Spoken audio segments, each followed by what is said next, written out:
This UCSD TV program is presented by University of California Television. Like what you learn? Visit our website or follow us on Facebook and Twitter to keep up with the latest programs. Also, make sure to check out and subscribe to our YouTube original channel, UCTV Prime, available only on YouTube. The Sam and Rose Stein Institute for Research on Aging is committed to advancing lifelong health and well-being through research, professional training, patient care, and community service. As a nonprofit organization at the University of California San Diego School of Medicine, our research and educational outreach activities are made possible by the generosity of private donors. It is our vision that successful aging will be an achievable goal for everyone. To learn more, please visit our website at aging.ucsd.edu.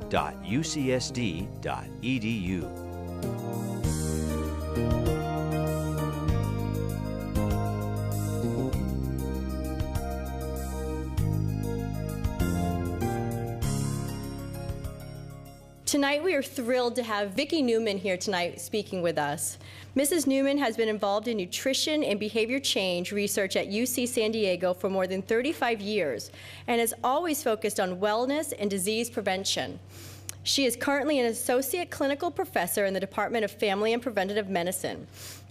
As the Director of Nutrition Services for the UC San Diego Cancer Prevention and Control Program, Ms. Newman manages the Healthy Eating and Living Program team of lifestyle counselors and assessors who work by phone with study participants in San Diego and around the country. We are so thrilled to have her here tonight, so please welcome Ms. Vicky Newman.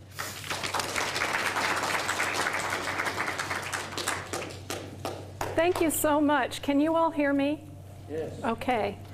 I'm delighted to be here and to talk on this topic. It's a topic near and dear to my heart, as I'm a senior as well as you. I think there's lots of very exciting research, and I'm going to try to weave together some really practical guidelines here and a little bit of update on the literature. We study the effect of lifestyle on disease process, mostly focused on cancer. So we have a Health for Weight Loss study that is focused on women who are overweight and at risk for breast cancer, should you know anybody that might want to participate in that.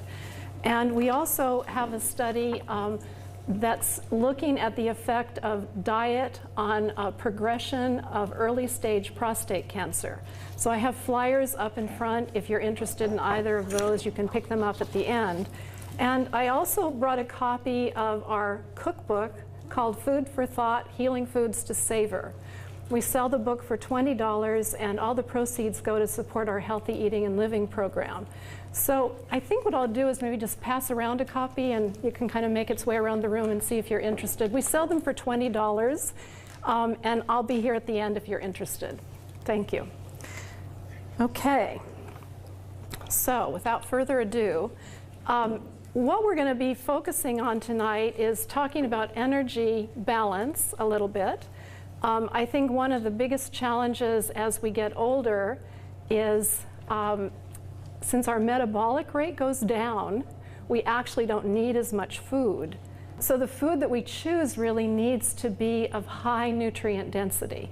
And so you're going to hear me, describing what that means, just to add to what you already know. We also struggle with this whole issue of oxidative damage, because just living, just even metabolizing our food, causes metabolic byproducts that cause oxidative damage, which does damage to our tissues. So that's where you hear a lot about the importance of antioxidant nutrients, and we're going to be talking about foods that are rich in those. I'm going to be saying something about inflammation and an anti-inflammatory diet, a little bit about immune functioning and certain foods that help in the whole detoxification systems in the body. Of course, we'll talk about skeletal issues. It's really more than calcium, but it's something that we all are concerned about as we get older. A little bit about the nutrients involved in mood and memory, and then a little something on telomeres because they've been in the news lately, okay? So first, on energy balance, you've probably heard over the years that there's been a lot of research on lab animals and small things like worms indicating that calorie restriction improved longevity. And a recent analysis of many studies has indicated, at least in adults or in humans, that calorie restriction probably isn't that helpful in terms of longevity. And I, for one, was thrilled to read that because it's hard enough as we get older and our metabolic rate decreases. You know, we have to really keep cutting down the portions of food that we eat in order to stay at a healthy weight. And that becomes really challenging to get all the key nutrients that we need for optimal functioning. So just for example, if you were normally at about 1,800 calories and you had to restrict what this former data used to indicate would be like a 30% restriction, you would have to keep your calories under 1,300 to be at that. It's just almost impossible to get all the key nutrients that you need when you're that low. In fact, you really need 1,600 to 1,800 calories per day of pretty energy or nutrient-dense food to get all the nutrients that would really be necessary for optimal functioning. So I think one of our big challenges as we get older is holding on to lean body mass. So that's kind of where the exercise component comes in. And nature has this kind of relentless wish, it seems, to, as my son would say, wants to recycle our molecules. So we do have a tendency to lose muscle mass as we get older. And we really need to work against that by doing, you know, weight-bearing exercise. And if we keep our muscle mass optimum, then we require more calories because our metabolic rate goes up. So we get to eat more food. So, you know, that's a good incentive to exercise. So kind of along with this whole energy issue is this concept of circulation as really being key to energy. And the more energy and the more circulation we have, really the more life we have, you could say, and probably the better we feel. And for those of you that do acupuncture or go to various what we call complementary and alternative medicine practitioners, they talk about qi, or energy. And I like to think about it in terms of kind of the dance between exercise and what we eat. And both of those are important in this concept of circulation and energy. Regular exercise helps to keep the blood flowing, and it also helps in waste removal. And the blood, of course, is what delivers nutrients to our tissue, but it's also what takes away the toxic byproducts. And the other thing that I've come to realize, which helped me do exercise regularly, is moving is really important to draining the lymph system, which is kind of like the body's, you know, sewer system. We need to move our body to move the lymph, and that's really important. It's a good reason to be exercising regularly. And I guess the other thing about exercise, just quickly, is, and you've probably been reading this, it's not just a nice bout of exercise once a day, but it's really exercising even for 5 minutes every hour that turns out to be much more important than a big bout of exercise infrequently. In terms of kind of the nutritional component of circulation, it's really the diet that we've been hearing about for a long time. It's a diet that's lower in fat, but not necessarily as restrictive as we once thought. And you'll be hearing me talk a lot more about the quality of the fats that we eat and the balance of fats as being important. But we do know that the saturated or harder fats tend to make the blood thicker, and therefore we don't have as much circulation, and that is kind of an issue. We also want more plant foods to get more protectors, and those are what are going to give us those antioxidants to protect our tissues and protect the lining of our blood vessels so that they keep on doing a good job delivering nutrients and taking away toxins. And then, of course, we'll talk a little bit about fiber because that's really important for the digestive system to work properly to get that waste out of our bodies. So a concept that helps me lately think about all of this is living more in what's called in sync with our genes and trying to eat less processed food and eat more food that's underprocessed and has a good array of these protectors in it. If we think about our genetic heritage, we used to exercise pretty regularly. So we need to move our bodies and protect our muscle mass as much as possible. And it's good to, as I said, to move more regularly through the day. These plant foods that are the most protective are the ones that have what I call big color and strong flavor. So I'll give you some examples of those later, and you can be thinking about that. We're also going to focus on healthy fats. Carbohydrates. One of the things that I've realized as I've gotten older is I have to really be careful of carbohydrates, even whole grains. And the problem is, as we get older, we like the sweet taste of carbs, but those are the ones that we probably need to cut down as much as possible and focus instead on getting carbohydrates from vegetables and from fruits in their whole form rather than juice. Beverages are an issue, even the non-caloric beverages, and so we need to choose carefully.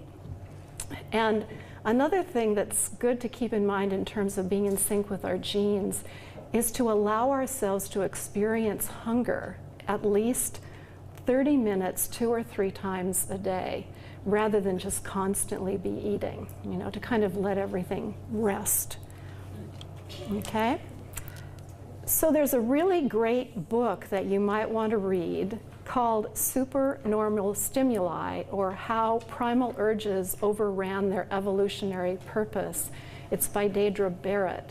And it is a very helpful book in helping us to understand how the current food environment is very not helpful in terms of guiding us to the right choices. And a lot of the processed foods that are so prevalent today actually act almost like addictive drugs. And there's some very interesting work. I cited one of the ones that I just actually saw this afternoon. But even the non-caloric beverages, actually when we take those feeling like we're doing a good thing because it helps with weight control, those have actually now been shown to increase our wishing or searching for more sweet foods. So for a long time, I've kind of wondered why people keep using non-caloric sweeteners, because they've never been shown to actually prevent weight gain, but somehow we still think somehow they're going to. And now they've actually shown that they may actually be leading us to eat more, which is worrisome. The high fructose corn syrup sweeteners are also an issue, and they're found just all through processed food. And you may have read something about this, but it's good to realize that the increase in these high fructose corn syrup sweeteners have really tracked along very clearly with rising obesity rates. And part of the reason for that may be that when we get more fructose that's not in something like a piece of fruit that has fiber, that fructose doesn't tell our body that we've gotten energy. There's a delay. And so we keep on wanting to eat. So it's a good reason to try to really reduce processed foods, and especially processed foods that have been made with these high fructose corn syrup sweeteners. So we talk about a plant-based diet as a diet being the one that we'd all like to be working on. Doesn't have to be all plants. A little bit of animal food is good, high quality protein, but we really want to look at our plate and see mostly vegetables, fruits, whole grains, and beans on it, and maybe just a little bit of, meat, fish, or poultry, or some dairy products. The plant foods give us these phytochemicals, which are the chemicals produced by the plants to protect them from damage from the environment. It's those phytochemicals that give color, taste, and fragrance to food. And so think about how pleasant it is, to eat a plate of colorful, flavorful vegetables. Nature guides us to those foods that give us the nutrients that we need. These plant foods are also filled with antioxidants and anti-inflammatory components, and they also help very much in the detoxification systems in the body, particularly the sulfur-containing vegetables. You've all probably are already eating kale. You know about cabbage and broccoli and arugula, but all of those cabbage family vegetables that have that sulfur bite, that tastes kind of like mustard, they actually increase the activity of detoxification enzymes in the body. So the more of those you get in, the better. And I think the other thing that's good to think about in terms of plant foods and vegetables, for example, is environmental stress actually makes the plants put more of these protective chemicals into the plant. It's the plant's way of trying to protect itself. So if you think about, if you've ever had arugula, from the farmer's market that has like little nibbles out of it from the insects that are biting on it, it'll have a really strong flavor because the plant has tried to put more of these compounds into the leaves to dissuade the pests from eating it. And those strong flavored chemicals that it's putting in, the plant's putting into the leaves, actually are very helpful for us. They're helpful in detoxification. So the guidance is to get 5 to 9 servings of colorful and flavorful fruits and vegetables a day. And the range is based on your body size and caloric intake. So little people need 5 servings. If you can see how tall I am, I'm supposed to stand here by the mic. I'm about 5'7", so I'm kind of a middle-sized person. I need 7 servings, and people that are taller than me probably need 8 or 9 servings.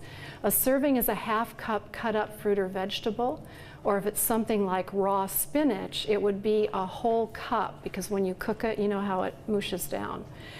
And the more colorful the plant food that you're eating, the better. So you want something that's colorful all the way through. And I always pick on zucchini, but zucchini's green on the outside, which indicates that it has a lot of carotenoids, but you cut through it and it's colorless. So you'd much rather go with spinach or broccoli or something that's green all the way through, or yellow squash or a carrot, rather than something that you cut through and it's colorless. There's no bad fruit or vegetable, and the more you eat, the better. But colorful all the way through is your very best bet. So when you think about color, you think about, oranges and greens and purples.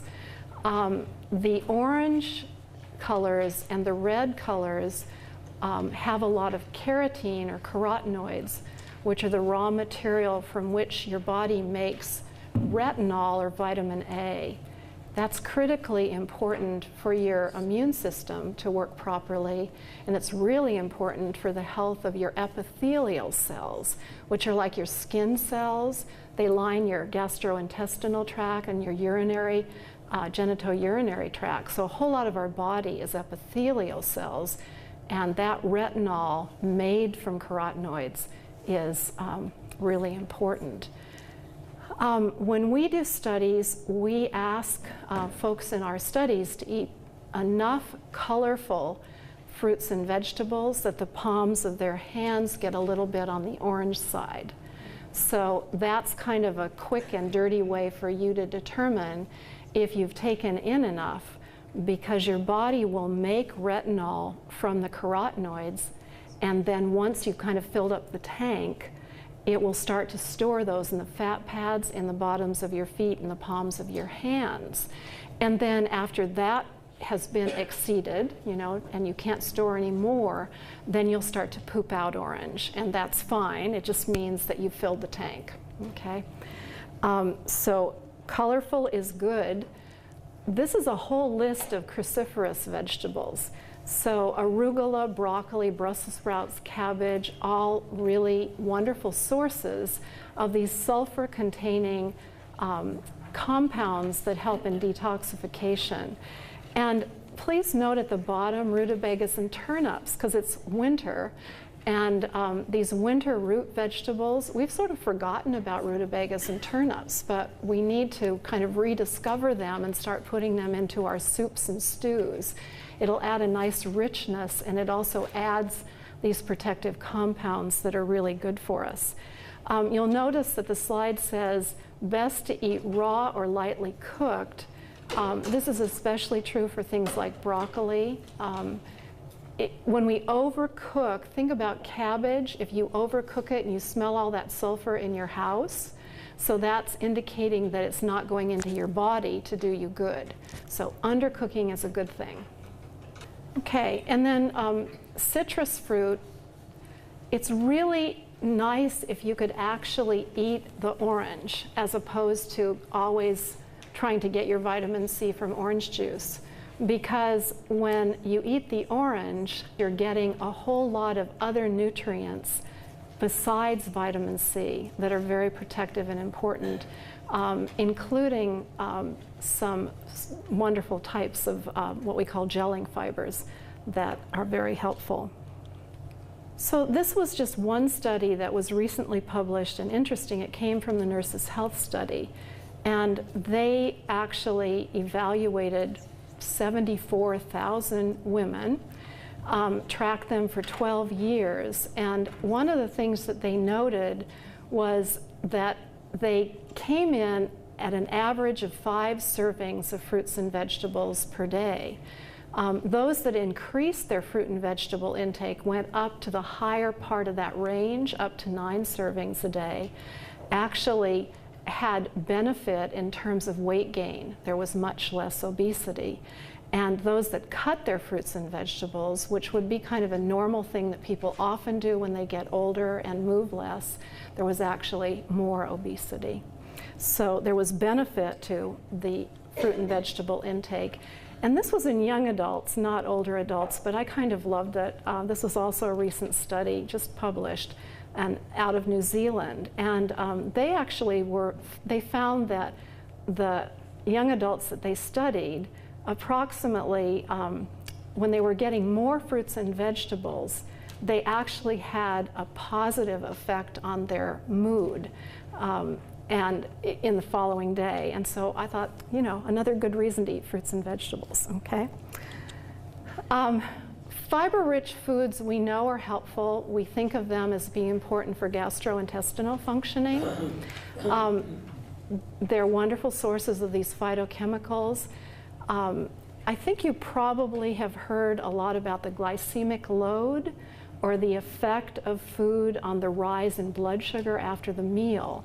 When we eat a meal that has more fiber in it, we have less of an acute rise in blood sugar, and that's a good thing in terms of diabetes risk as we get older. We also, of course, feel full on fewer calories, so there's less chance of gaining weight. We know it's very important to get fiber in terms of normal bowel function, and certain fibers are very helpful in controlling cholesterol levels, and so that's beneficial in terms of cardiovascular health. And I guess the newest thing with fiber that we've come to appreciate recently, have you heard this term gut biome? You know, this new appreciation for this kind of wonderful set of bacteria and other things in our gastrointestinal tract. And it turns out that the soluble type fibers that we eat are actually food for some of these, you could call them probiotic or the healthy bacteria in our gut. And so they actually feed those bacteria, and the bacteria then in turn make substances that help keep the lining of the gut healthy. So, you know, we think of fiber as just kind of like a brush that goes through and comes out the other end, but there's certain types of fiber that actually feed those gut bacteria and keep our gut healthier and happier. And one of the things that we've come to appreciate is the important role that a healthy gut plays in immune functioning. When we have dysfunction in our gut, we actually have compromise in terms of immune functioning. So keeping a healthy gut, and you certainly hear a lot about it, you know, they're always telling us to use these various yogurt products like Activia. But the truth is that if you get soluble fiber on a regular basis, you're also feeding those healthy bacteria and keeping a better balance in your gut that helps to keep your gut happy. So how much fiber do we need? We need 25 to 35 grams per day. If you could get even more than that, that would be fine. Quick rules of thumb are, you could say there's about 2 grams of fiber, sometimes a bit more, but you can average 2, for every serving of fruit or vegetable. So if you're a 5-a-day fruit and vegetable person, you're going to get 10 grams of fiber from getting your fruits and vegetables in. If you're a 9-a-day, you're going to get 18, you know, so the more the merrier. Whole grains are going to give you 3 grams on average per serving. And a serving of whole grain would be a slice of 100% whole wheat bread, or a half a cup of cooked grain like oatmeal. Do any of you ever cook wheat berries? Yeah, good. If you haven't, try that sometime. That's the wheat berry or grain that's, you know, unchanged, and you cook it up like you would brown rice. It's a wonderful source of fiber. It makes a really nice pilaf. You can put celery and onion and some other vegetables in, and maybe toast up some seeds like sunflower seeds or pumpkin seeds and make yourself a kind of vegetarian pilaf. Or you can eat it cold the next morning with grated apple and raw almonds and some raisins, and it really makes a wonderful breakfast cereal that's incredibly high in fiber, and you'll have to chew it a lot. So, you know, for those of us concerned about our chin line as we get older, you might actually feel a little sore because you have to chew it so much. So that's a good thing to try. Cooked beans, peas, beans, or lentils, give you about 6 grams of fiber in every half cup cooked. One of my favorite beans that I like to cook from scratch is mung beans. Have any of you tried boiling up mung beans? So some of you, good. So, you know, we think of mung beans as just bean sprouts. You know, that's kind of the way that we are used to eating them. But they're just those little, you know, they're small green round beans, and they cook up probably in about 40 minutes like lentils do. They're delicious if you don't let them get too mushy. Once they've cooked and softened, you can toss them with extra virgin olive oil. And I like to put in the zest of a couple of limes and a little salt and pepper, and it's just delicious. And you can make a sauce later with fire roasted tomatoes and put it over pasta. You know, you could make it in a soup. It kind of, you can cook up enough sort of for the week and do different things with it. So trying to get some beans in every day is a wonderful way to get in extra fiber for bowel function. Beans also are a good source of this soluble fiber that the gut bacteria like. So sometimes people ask me, how do you determine if a cereal product is a whole grain product? And the way that you determine that is it should say whole, sprouted, or malted wheat or grain as a first ingredient. If it just says wheat flour, that means white flour. So that wouldn't necessarily be a whole grain product. And another way of determining it is if it gives you at least 3 grams of fiber per serving. So that's kind of your rule of thumb for a whole grain. I like to use this slide kind of as a wake-up call about salad bars, because really lettuce is not a good source of fiber. So it's wonderful if you can make salads that actually have chopped vegetables in them. And if you go to a salad bar, try to put as many vegetables on your plate as possible, and only if there's room left, use a little bit of lettuce. So it's interesting to realize that a half a cup of kidney beans, like you'd get on a salad bar, has the fiber equivalent of about 8 cups of lettuce. And you know, like none of us are going to eat 8 cups. So try to think about, you know, those Mediterranean chopped vegetable salads? Try to do more of those to get extra fiber into your diet. And with regard to soluble fiber, your goal is 5 to 10 grams a day out of that 25 to 35 total fiber. And the soluble fiber lowers cholesterol levels, and it also helps to feed the bacteria, as I talked about. So the cooked beans, the half cup is going to give you 3 to 5 grams, which is, you know, almost your goal for the day. And if you can eat a whole orange, okay, and I don't mean necessarily the outer peel as well, but try to get some of that white inner peel when you cut the orange, that's going to give you 2 grams of this soluble fiber. Flax, which you see at the top there, is a great source of fiber, and it's so much better if you're going to, you know, be interested in those omega-3s that they, you know, tell you to eat your flax oil to get them. So much better for you to actually use flax seeds, grind them up into a flax meal, because then you're going to get the healthy fat and the extra fiber, which is really important for health. And you can see some other choices, but if you do a nice job of eating your fruits and vegetables, you'll get the soluble fiber that you need. So a couple of words about glycemic load, because as we mentioned before, you want to try to have a diet that has a low glycemic load, which means a diet generally that's higher in fiber. But the other thing that's really important as far as glycemic load is that you pay attention to particle size. So I have to give you an example of oatmeal for, you know, just to get this across.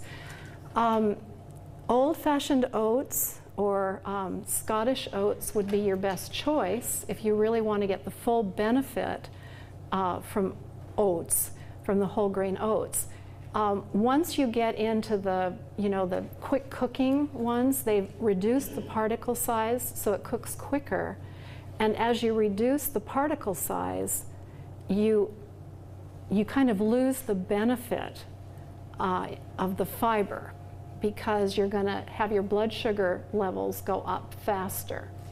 And if you talk about the instant oats that come in those packets that have sugar added, you kind of don't want to think about those as whole grains, actually. You know, that's more like a dessert, you could say, because it's going to raise your blood sugar really quickly. So glycemic load, a high glycemic load diet, which would have a lot of refined carbohydrates in it and be low in fiber, is correlated with obesity, which then actually increases insulin resistance and increases the tendency toward adult onset diabetes. And we know that a diet that has a high glycemic load increases the chances of diabetes. There's also a connection with cancer risk. As your insulin resistance goes up, your insulin levels and insulin-like growth factor go up, and that can actually drive the growth of cancer cells. So, you know, we think of glycemic load as it relates to diabetes, but we probably also want to be thinking of it as not a great thing in terms of cancer risk. And then the higher the glycemic load, the more problems we tend to have with blood lipid levels. There tends to be a relationship with higher triglyceride levels and higher LDL cholesterol, which are both correlated with cardiovascular risk. So if you want to have a diet that has a lower glycemic load, then you go with non-starchy vegetables, okay? So that's pretty much all vegetables except for things like potatoes. Fruits are fine. They actually have a low glycemic load. And that's because when you eat fruit, you're getting the fiber that comes with it. Whereas when you take fruit juice, you've lost the fiber. All grains, even whole grains, are considered more high glycemic load. So if you're really concerned about blood sugar control, you need to be really watching grains of all kinds, and certainly the more refined ones are a problem. To lower glycemic load, then more fiber in the meal is helpful, but also a source of healthy fat in the meal, okay, is a good thing and will help to lower the rise in blood sugar after the meal. So we were going to talk a little bit about inflammation and an anti-inflammatory diet. It turns out that the fat that we eat and the fat that's on our body both contribute to inflammation. And inflammation is correlated to lots of different chronic diseases. So when we follow an anti-inflammatory diet, we will feel better, and we will have a lower chance of these chronic diseases. To adhere to an anti-inflammatory lifestyle, we want to avoid excess weight, especially the kind that's in the middle, okay, which is so common as we get older. We also want to reduce fatty foods, but as much as reducing fatty foods, we want to think about the ones that we're choosing. So to minimize fried and the savory snack foods and fast foods, go easy on things like salad dressings and certainly cut down on sweets that have fats in them. With regard to salad dressings, I think it's a great idea to, I'm actually kind of cautious about most salad dressings.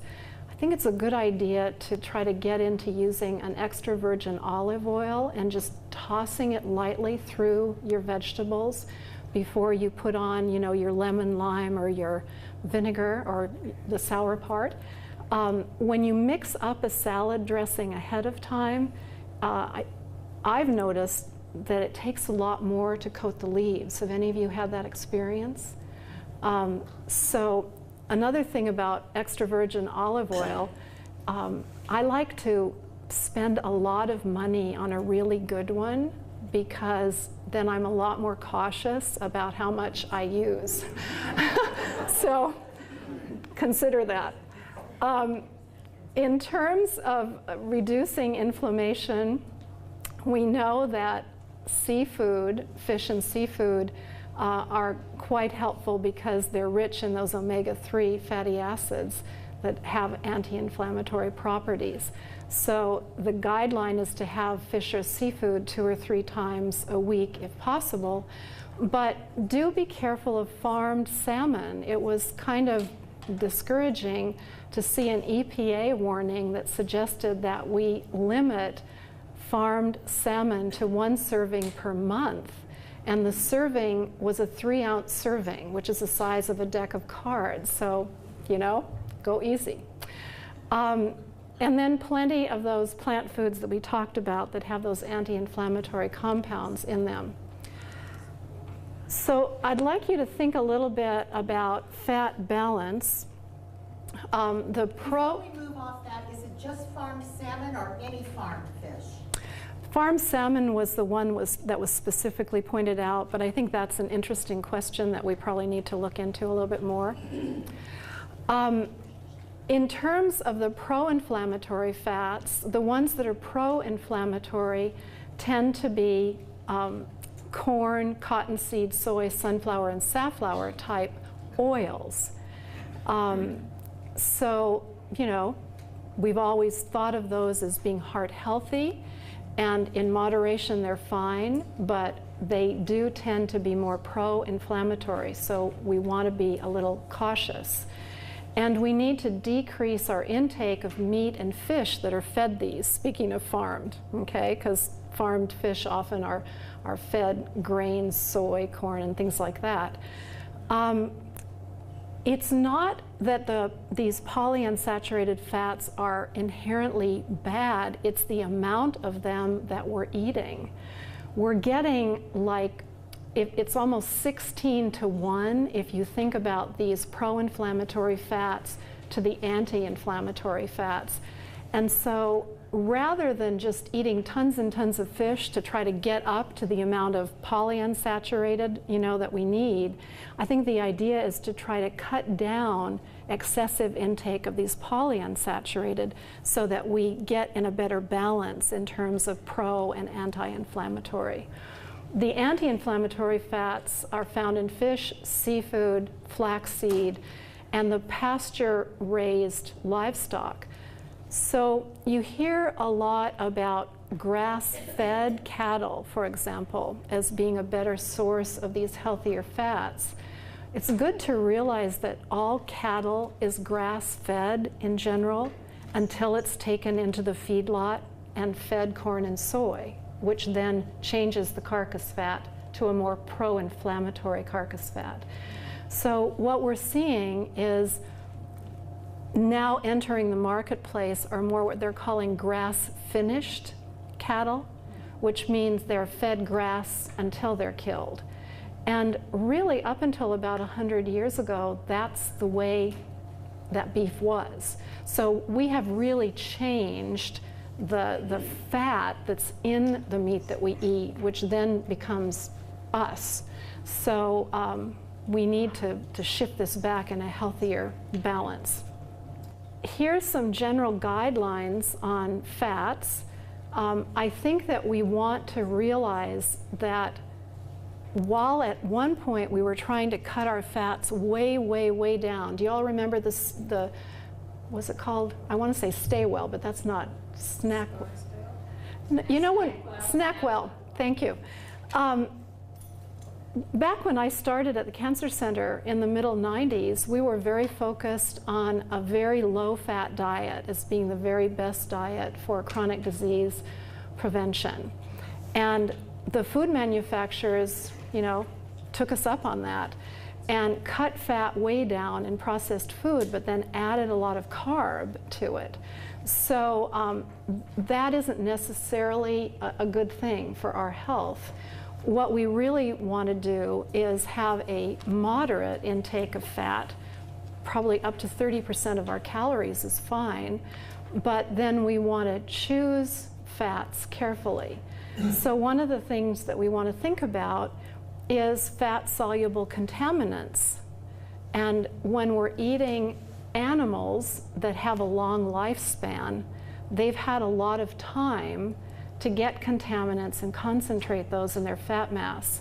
So a good general guideline is to eat lower on the food chain, which would mean smaller animals with a shorter lifespan. Okay, think chickens, okay? I brought my sardines, okay? So if you're thinking about seafood, I'm a big proponent of sardines. These are little fish that don't live too long. So in general, you don't get quite as much buildup of toxins that are found out there in the environment. I mentioned about farmed fish. When you can afford organic, that is a way of reducing your exposure to fat-soluble contaminants. And one other thing, though, I don't see people that have a lot of weight to lose here, but if you know somebody that's tempted to go on one of these very extreme diets and lose weight quickly, when you're losing weight at greater than 2 pounds in a week, you are dumping a whole lot of stored environmental toxins out of your fat mass, probably at a time when you're also not taking in adequate amounts of nutrients that would be required for your detoxification systems to be working optimally. So rapid weight loss is generally not a good plan from that standpoint. Saturated fats and hydrogenated fats, or fats that are hard at room temperature, we really need to moderate our intake of those as much as possible. So limiting or avoiding full-fat dairy and red meats is still a good plan, and avoiding processed foods that are made with those. And then rancid fats are another thing that just add oxidative stress to our body. So aged cheeses, aged meats, and deli meats, it's good to really cut those back as much as you can. The healthy fats are the ones listed here. So the healthiest fat is actually fats that's found in a whole food. So that's where nuts and seeds come in, avocado, even eating, olives, even better than olive oil, for example. But the monounsaturated fats, which, avocado and olive oil sort of are the ones we most think about, are still considered good choices. This was just recently published last year, and this was kind of interesting in terms of the type of fats. And this was looking at, they call folks over 65 older or elderly, so I'm one of those, and this term elderly kind of bothers me, but let's just say seniors, I guess. This was a big group, and this was from the Women's Health Study, and they were evaluating the types of fats that women were eating, and higher saturated fat intake was associated over the period of the study with more cognitive decline and problems with memory than in those that had a higher monounsaturated fat intake. So that's just kind of one more reason to be careful of the types of fats that we eat. In terms of osteoporosis prevention or trying to maintain a good bone mass, weight-bearing exercise we know is important. Adequate calcium intake, adequate vitamin D. We actually need to get enough protein because we kind of forget that our bones really are made of protein matrix in which, minerals are placed. And it turns out that potassium is another important mineral in terms of bone health.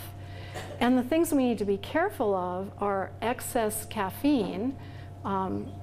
You've probably read that a little caffeine is actually good for our memories, but we don't want to have more than 300 milligrams per day, which if you do kind of light coffee, that would be like 3 cups. If you do kind of the stronger espresso type, less than that. Being too thin is not a good thing in terms of osteoporosis. Cigarette smoking, we know, puts us at risk, and certainly excess sodium or salt, which makes us lose more calcium through the kidneys. So this is a little hard to read, but we need to get 1,200 milligrams of calcium in per day. I'd like you to see where you get it from food, because there's a tendency, I think, for people to kind of forget what they're getting from food, especially if they're not, doing milk products on a regular basis, and thinking that they need to supplement all of that on a regular basis. So if you're doing milk products, it's pretty easy to get there, but you might need to still supplement a little bit. A couple of things that you might notice here. Cheddar cheese wouldn't be the greatest choice because it's high in saturated fat. probably a good choice would be a 1 or 2% or non-fat milk, which is going to give you 300 milligrams per cup. And if you think about, you know, say you had cereal and a little milk in your coffee in the morning, and maybe a yogurt during the day, you might get 600 just from milk products. And then you could think, okay, are there other things I could eat to sort of fill in around that? And maybe you don't quite get to 1,200, but if you're routinely not getting to 1,200, then you do a little bit of calcium supplementation. But don't feel like you need to go out and use the whole 1,200 as a supplement. Did you notice sardines there in the middle? 140 milligrams in this can, okay? But you've got to eat the bones. And the same with salmon or mackerel. You know, now they have the canned salmon without the bones, but it's the bones that are going to give you the calcium, so you want to chew on those bones. Tofu that's made with calcium salts is also a good source of calcium, but there are many types of tofu on the market that are not made with calcium salts, so you do want to read your nutrition label and make sure that you're getting the type that actually has calcium in it. And then your leafy greens like kale are going to give you some calcium also, but you just need bigger portions. But that, you know, that adds in a little bit. And I don't know if you like corn tortillas, but corn tortillas that are actually made in the traditional way with lime, if you had 5 corn tortillas made with lime through the day, you'd get as much calcium as a cup of milk. So, you know, we don't think of corn tortillas as being a source of calcium, but actually they are. So say you're using a non-milk beverage, you know, like a soy milk or a rice milk or something else. You really want to look at your nutrition facts label and just keep in mind that the daily value for calcium with regard to a label is 1,000 milligrams. So if it says 30% daily value, you know, per serving for calcium, it's easy to do the math. 30% of 1,000 is 300 milligrams. Some of the others are a little more challenging. But there are plenty of soy milks that I've seen, like at Trader Joe's, that are not calcium fortified. So, you know, you need to make sure that if you're not using dairy milk and you're using some kind of substitute, and you need or you want to get calcium from that substitute, read your label and make sure that it has calcium in it. Now, a couple of things about calcium supplements that I just think are good to realize. The common form of calcium supplement is calcium carbonate. And calcium carbonate, as in Tums, lowers stomach acidity. So if you're using a lot of calcium carbonate and not getting calcium from food, you could be affecting stomach acidity, which then affects how well the enzymes in your stomach are able to digest food. And you might actually experience a little bit of gas because you're not digesting things as well as you could. So I'm not a big fan of calcium carbonate. If I'm going to supplement, I tend to recommend calcium citrate as a form of calcium that's closer to what's often found in food. And if you are going to use a calcium supplement to kind of plug in the holes that are missing from calcium in your diet, then I think it's really a good idea to get a calcium that also has some vitamin D in it and probably a little bit of magnesium, because that would be more similar, it's closer to what you'd be getting in a food. In terms of calcium magnesium, probably at least half as much magnesium as the calcium. So if it was 500 milligrams of calcium, it would need to have like 250 of magnesium or something like that. So keep that in mind. One other thing, because there's a tendency to want to kind of get the calcium down, you know, at one time and just you're done with it. But you actually absorb it better with small amounts over time. So try not to take more than 500 milligrams at a time, if possible. There's a lot of interaction with different drugs. So again, using a little bit of calcium to make sure we get that 1,200 milligrams a day is a good idea, but realize that you don't want to be using more calcium than you need, and some of the drugs that you take may also be impacted. And one other thing that recently has come to our attention is that taking a big bolus of calcium at one time may not be a good idea in terms of cardiovascular risk. So this may not turn out to be a real worry, but there's been a few articles recently that lead us to at least be cautious. You know, and I've done a lot of counseling of women over the years, and you know, sometimes people are using 2,000 milligrams, you know, just like all at one time. So smaller amounts, think about what you're getting in your food, add a little bit just to kind of top it off is a good plan. And acids are used very commonly in our culture today, and acids reduce stomach acidity, that's why we use them, which affects calcium absorption. And there has been some correlation with higher hip fracture risk. So, you know, just keep that in mind. You know, if you need to use antacids, then that's important to do. But I'm really upset when I see these advertisements. Have you seen these on television where they're telling you to use an antacid so you can eat a corn dog? And like, I'm going, I don't think so. So, you know, judicious use. Lots of interesting information coming out all the time on vitamin D. Population studies link vitamin D deficiency to autoimmune diseases, cancer, cardiovascular disease, depression, dementia, infectious disease, etc. But the Institute of Medicine said that right now the literature only completely supports its benefit in terms of musculoskeletal health. So what we want to do is make sure that we have adequate levels of vitamin D floating around in our body, and most of the time physicians are checking that more routinely than they used to, because as older people we are more at risk for lower levels of vitamin D. We don't make as much vitamin D with exposure to sun, for example, and most of us aren't even going out in the sun because we're concerned about skin cancer, or if we do, we're putting sunscreen on, and that would block the production of vitamin D. So as older folks, we need at least 600 units per day of vitamin D.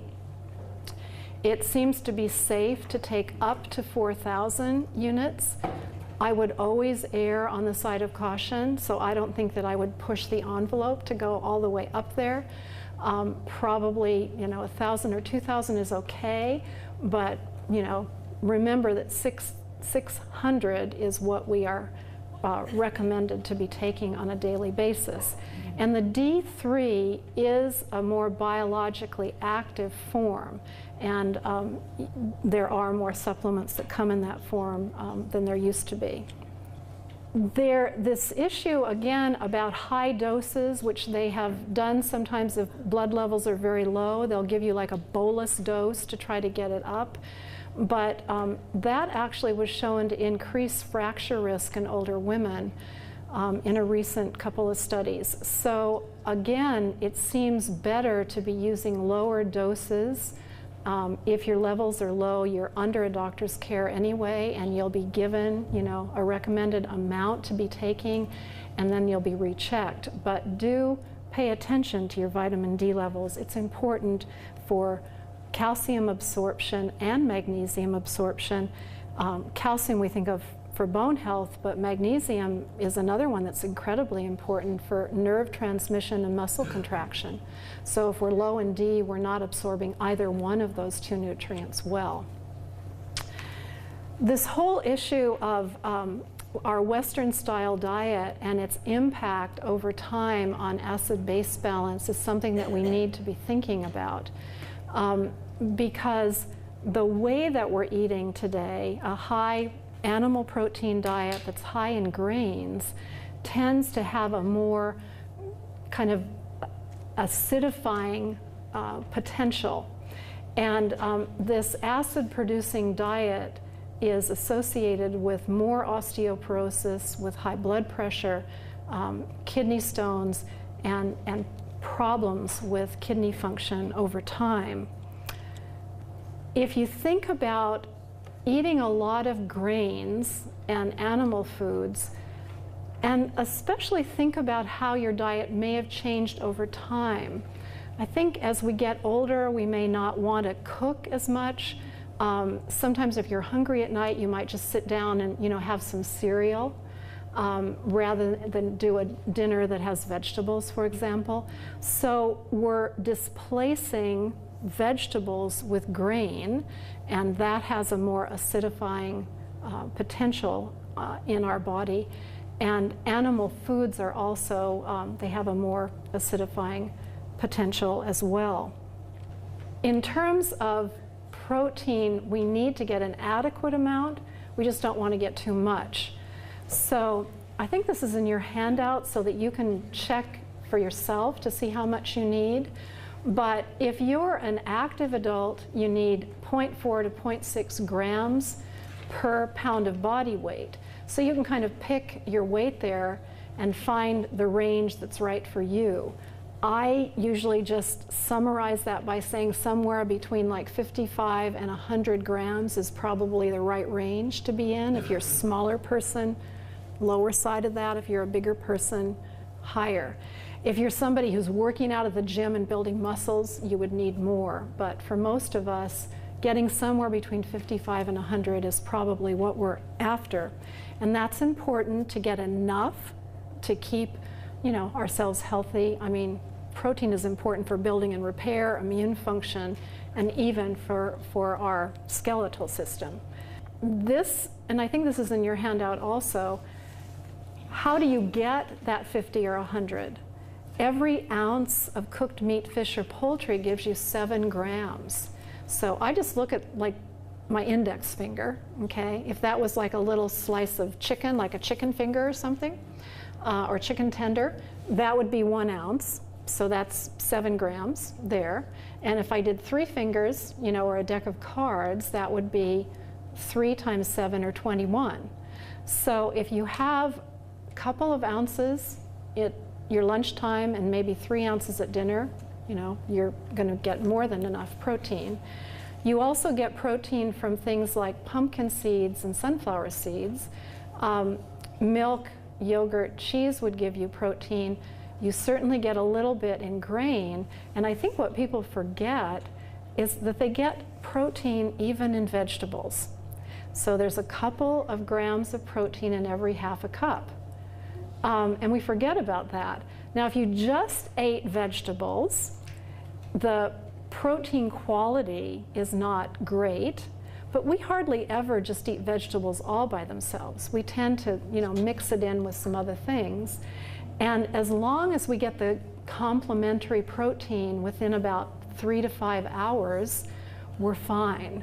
So, again, moderation and variety is a good general guideline in terms of protein adequacy. This is an important slide that I'd like you to look at because the alkaline minerals are really important: calcium, magnesium, and potassium. And I think we're pretty comfortable now that we know where calcium comes from. Magnesium is a really important nutrient that we often are not getting enough of, and it's found in dark greens, in legumes, whole grains, nuts and seeds, and milk products. And then potassium comes in fruits and vegetables and in other foods as well, but fruits and vegetables are particularly rich. And we need vitamin D to absorb both calcium and magnesium. I don't know if you heard the news I think it was a few months ago at this point, but there was this really interesting study that they did where they gave folks a pretty high dose of potassium citrate. And they found that actually it was beneficial in terms of improving bone density, bone structure, and fracture risk in healthy elderly folks, seniors over the age of 65. The recommended potassium intake is 4,700 milligrams per day. And believe me, you need to eat a lot of plant foods to get there, okay? A half a cup of fruit or vegetable is going to give you about 160 milligrams. A half cup of potato, preferably a sweet potato, so you get more carotenoids, is going to give you 425. And a half cup of cooked beans and legumes, about 310. So the more plant foods you eat, the more potassium is in your diet. And that's good for bone health, but it's also pretty important for things like blood pressure control. So I think that we really need to pay attention, again, to plant foods from the potassium standpoint. And when we eat plant foods and don't just depend on potassium supplements, then we're going to also be displacing things like too much grain, you know, or other sweet or processed foods, which probably would have less potassium and more sodium, okay? So it's kind of too much information, right? Okay, I think we're just about ready for questions. Food and mood. This is just kind of want you to think about this a little bit. The nutrients that are very important in keeping our neurological systems optimally functioning include the B vitamins. And deficiency symptoms of B vitamins include irritability, quarrelsomeness, depression, vague fears, emotional instability, decreased ability to cope with life's problems, confusion, and forgetfulness. So, not to say that that's the key or the only thing, but if you notice any of those symptoms, just think about, have you been getting foods that are good sources of B vitamins, which include the leafy green vegetables, legumes, your mung beans, peas, beans, or lentils, whole grains, nuts and seeds, meat, fish, and poultry, and milk products. All good sources. And do any of you ever take brewer's yeast or nutritional yeast, like in a smoothie? No? Well, if you've never tried it, go to Sprouts, and in the bins, you know, they have flake nutritional yeast. It's kind of like a bright yellow color. It's a wonderful source of protein and B vitamins, and you can stir a little bit, you know, into a smoothie. You can put a little bit into a juice and get some extra B vitamins, and it really helps to nourish your nerves, and it's quite beneficial. B12 deficiency is something that we need to be on the lookout for. As we get older, we don't absorb B12 as well because the acidity in our stomach decreases. And there are some people that genetically actually lose intrinsic factor as they get older. And so we just need to be aware that this can happen. Deficiency symptoms include tiredness and weakness, forgetfulness and depression. You know, I don't mean to just say it can only be from B12, but it's one of the things to think about. There are folks, I actually had a really good friend, a very healthy looking woman who went to her doctor for a couple of years saying that she had numbness and tingling in her hands and feet. And this was around menopause time, and no one took blood, and everyone said it, you know, was probably just menopausal symptoms. And finally, 2 years later, they took blood and found out that she was B12 deficient. And she had a familial tendency to it. So you just need to, you know, be aware that this can be a cause of some of these symptoms.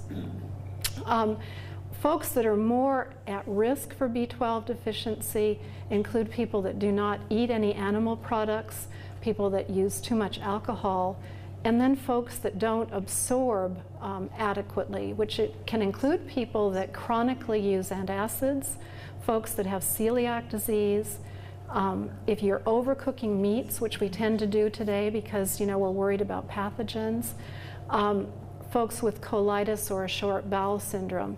So it's just something to think about. And as promised, telomeres, okay, because you've been reading about those. So telomeres are the protective caps at the end of chromosomes, and each time a cell divides, the telomeres shrink. And it seems like our cells kind of have a lifespan, and when the telomeres get too short, that cell dies. So it turns out that psychological stress resilience, healthy lifestyle, and social connections are all really important to keeping healthy telomeres. And in terms of lifestyle, the things that are coming up in the literature that are helpful include physical activity, which includes aerobic activity, weight bearing, and then, you know, holding on to lean body mass. Because again, that's what tends to go as we get older if we're not vigilant about it. Having a normal body composition is helpful, so not getting, you know, too overweight and not getting too round around the middle. And then the dietary things that are helpful include a lot of the things we talked about: plant foods, fiber, adequate vitamins, the omega-3 fats, DHA and EPA, and lower intake of processed meats, and also lower intake of the polyunsaturated fatty acids. I kind of love this next bullet point though. People that were preoccupied with trying to eat less, which are called high restraint folks, have higher cortisol, stress hormones, and shorter telomeres. So even though I've told you all kinds of things about the best diet to follow, don't get too stressed out about it, because that can, you know, you'll lose the benefit. So the bottom line is eat food, and these come from Michael Pollan, these first three. I love that guy. Read all his books. He says eat food, not edible food-like products, not too much, and mostly plants. Great advice. Drink plenty of water. Look at, this is still how much I have. It was filled up. I haven't even had my 4 cups yet today, so I have a long way to go. Constantly, we need to be getting fluid flushing through us to get the toxins out. It's something that as we get older, we don't feel thirst, so we really have to, like, you know, count up the cups.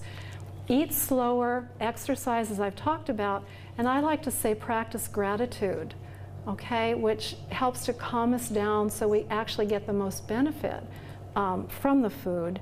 And I think it's really nice to take a minute before a meal. We used to say grace, but if we don't do grace, just think about what it took to bring that nourishing food, you know, to your plate, and what it's going to do to protect your health.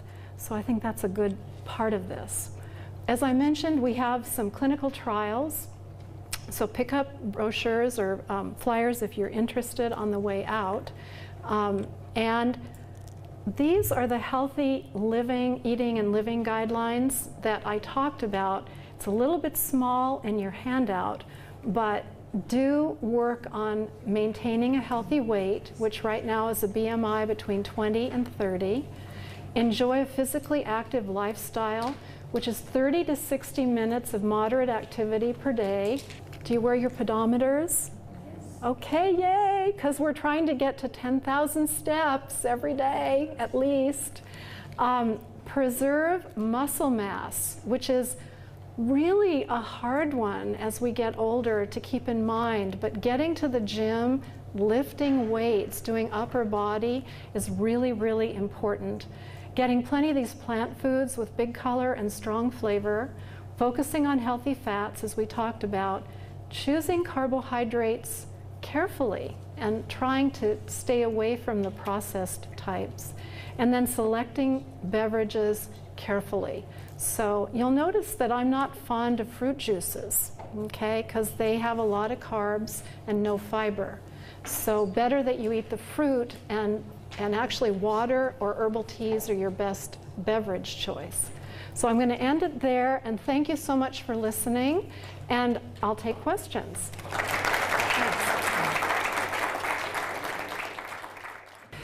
Okay, so he's asking about orange juice with pulp, and that's a better choice than orange juice without pulp.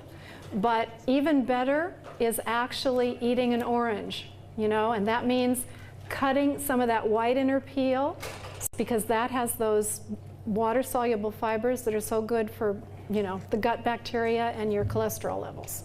Okay? You were next. Okay? Okay, so he's talking about tomatoes. Great choice. Everything that is big color is good. Tomatoes are big color. Okay? So they're red and they're good for you. He's talking about tomatoes. Great choice. And actually, tomato puree or tomato sauce would even be, you know, a really great choice because it's more concentrated. So yeah, excellent. And you know, I didn't call out every single food that's good for you, but if it's got a big color, it's good. Tomatoes fall in that category. Okay, who else? Yes. Both chia and flaxseed are good sources of the omega-3 fatty acids, but the type of omega-3 that they have in them, which is alpha-linoleic acid, is not as biologically active as EPA and DHA, which are found in seafood. So if that's the source, if you're not doing seafood and you're getting most of your omega-3s from either chia or from flax, you just, especially with flax, you need to grind it, okay? Because it's got a really hard seed coat, which is very good for you, but if you don't break up the particles, it's going to go straight through you, okay? You actually need, let me just give you for 500 milligrams of omega-3 equivalent, you'd need about 3 tablespoons of flax meal. Okay, so you just would need like flax in your smoothie every morning to get what you need in terms of omega-3s. Okay, okay. Let me go over here. Somebody back here. Okay, he's asking about apples and bananas. There's no bad fruit or vegetable, and you know there's a lot to be said for apples. An apple a day keeps the doctor away. It's loaded with that soluble fiber that's so good for you. So it misses out on the carotenoids, but it has fiber. Bananas are a wonderful, wonderful source of magnesium and potassium. So you know, colorful is great, but all are good, okay, and have different things to offer. So those are 2 examples of less color, but still good, okay? And by the way, apples, the benefit, and you've always heard about leaving the skin on, but a lot of those healthy nutrients are either in the skin or right under the skin. And again, think about why. It's because the plant has put them there to protect the plant from damage from the environment. So if we're going to eat an apple and we cut away the skin, we've cut away some of the benefit. Okay? Okay. Over here? So it's better to buy organic because of all the pesticides that are used? I think it's great if you can afford organic, because I think that's actually ultimately going to change our food supply to a healthier food supply. We have really gone very far in a not healthy direction. So I would, let me also tell you about the Environmental Working Group website. Do you all know about the Environmental Working Group? So they have a very helpful website that lists produce in terms of its likelihood of having contaminants from the environment. And they have lists, you know, like the Dirty Dozen and the Safe Dozen, that sort of thing. But they pore over the literature on pesticide contamination of produce and do a wonderful service by posting that. So if you go to the ones that are most likely to be contaminated, then that's where you'd want to spend your money on organic, and then go to the bottom of the list, least likely, and maybe you don't have to spend the money on organic. Environmental Working Group. Yeah, if you just Google that, you'll find it. And speaking of websites, and I'll get to you, the other thing about omega-3s and fish and seafood, do you all know about the Monterey Bay Aquarium website? Because that's a wonderful website that talks about the safest fish and seafood choices also. They have purchasing guidelines that you can, actually just print out and put in your wallet. And they're concerned about contaminants, but they're also concerned about overfishing areas. So they'll tell you the safest choices, not only for health, but for the environment. Okay? Yes? Could you talk about turmeric and using other spices like cinnamon and turmeric? Okay, turmeric. So she's asking about spices. Big flavor. Big flavor is a good thing. So spices and herbs are always good to use as much of those as possible. She's asking about turmeric, which is very colorful. It's like a mustard color, and it's a primary ingredient in curries. It's actually, there's research indicating that it might have anti-cancer potential, and it has anti-inflammatory potential as well. Cinnamon has been shown to be beneficial in terms of diabetes care. So lots of interesting things with herbs and spices. The trick with like dried herbs, if you're going to use them, is buy small amounts and don't keep them till they have hardly any smell. So at Costco, they sell like Italian herbs in humongous containers, and it might take you a year to get through that container. You're so much better off going and buying a very small amount. So when you open the jar, it has like a pungent smell to it, which again, that smell is what tells you that there's biologically active compounds in it that are beneficial to your health. Okay? You had a question back here? So he's trying to get us to eat more lard and okay, so his question was the diet of his grandparents, which was higher in saturated fat and hydrogenated fat. And I think this is a valid point that you're making, but I'd like to think about also the environment in which our grandparents lived and grew up. So there was less contaminants that were getting into that saturated fat, for one thing. And the other thing is our grandparents did a lot more moving around than we do, a whole lot more moving around. So if we lived more like our grandparents, we probably could tolerate a less restrictive diet. So I think you make a good point. I think you're talking about any red meat, actually, because I think that we need to be doing a better job of moderation and variety, so smaller animals. But having said that, if we were living in Idaho or Montana or beef country, and that's what was available, I think that I think we have to eat what's available to us. Optimally, it's not a great idea to be getting lots of those saturated, the big animals, optimally. Okay. And you had a question? Yeah, with the bigger animals. Okay, so she's asking about small animals that are fed primarily corn and soy, like chickens, okay? And I think that's a valid point. If we can, and we, chickens don't run around like they used to. Chickens that were that ran around would eat a variety of things, and they still would be eating corn, but if you think about it, they were also sometimes eating insects, or they were eating worms. And when you squish a worm, green goo comes out of it. The green goo is from leaves, and the green goo is a source of omega-3 fatty acids. So chickens that ran around and ate that kind of stuff did have a different, carcass fat, you could say. All of what I'm telling you is kind of, we're moving in a direction. We're trying to make choices that are a little bit better for our health given what our food supply is. And so if I had to choose, between eating big hunks of, beef versus, little bit of chicken, I would still probably choose chicken. Having said that, my favorite winter stew I got some grass-finished beef. I bought a half a pound of it because it was very expensive. I got a nice cut, so it wasn't just the stew meat, you know, in terms of fat.